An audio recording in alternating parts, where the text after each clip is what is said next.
Guys, Matthew Harvey. Watched drop vlog number 3 over the film Midsommar. My general impressions of it, I'd already seen Hereditary, which was by the same director, Aster, and so I kind of knew what to expect here.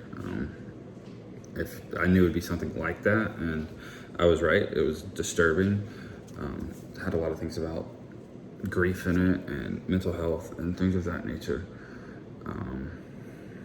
Just a trippy movie to watch, but overall I thought it was really good and touched on a lot of different things in a very disturbing way. So one of those things that it touched on and what I'll be talking about is gaslighting, which we see in Christian and Danny's relationship.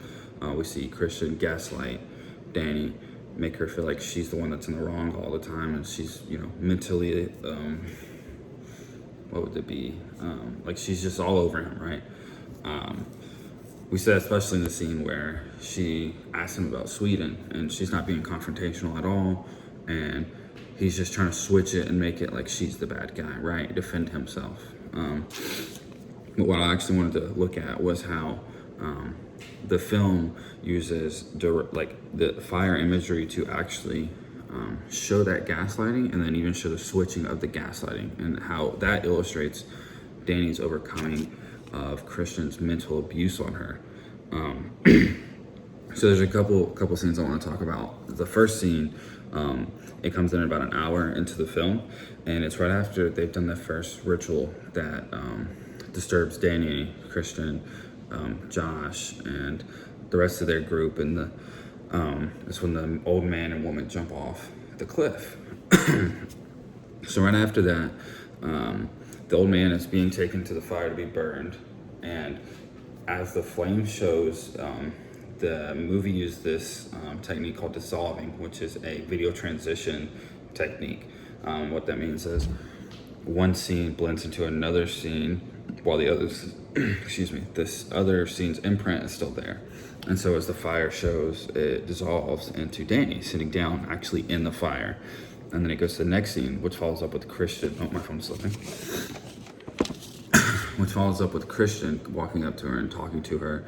And he kind of consoles her in this scene, right? He tells her that he's trying to keep an open mind, and it's their culture, yada yada. But he doesn't really console her. He asks if she's okay, but he doesn't mean it. But that is a direct, the fire directly correlates with the gaslighting that's going on.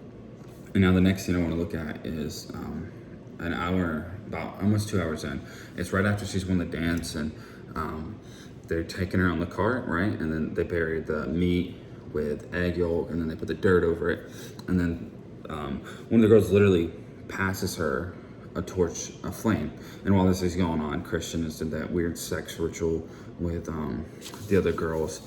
And so she literally gives Danny the flame, and it is Christian, the one who now is losing his mind. He's the one who's made out to be crazy, because we know that Danny kind of, at the end, we don't know what happens really, but it seems like she's just going to be a part of this culture.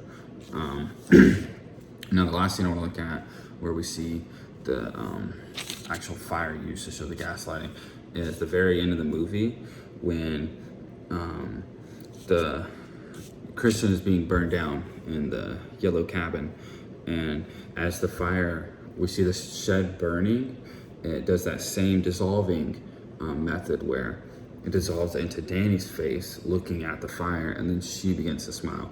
So I think I found that to be interesting. It stood out to me in that we literally see the transfer of the gaslighting or the flame, the power in the relationship, right? Because Christian has the power before. He kind of seems like he's pulling her around. He says, even with his friends, what does he say? I don't want to give her up because maybe I can't get her. What if I want her back?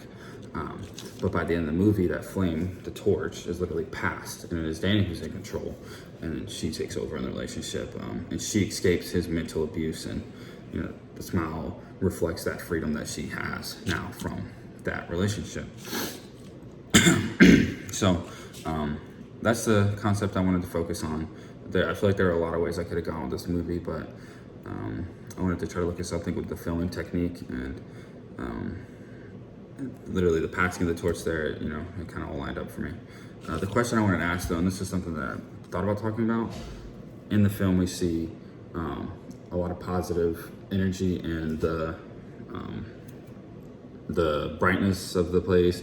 The music is upbeat, even though there are horrific things going on in the background. And everybody wears these white clothes, which is a sign of purity. So how does that purity and that happiness with all these bad things going in the background, how does that make us uncomfortable, and why does it make us uncomfortable? All right, thanks guys.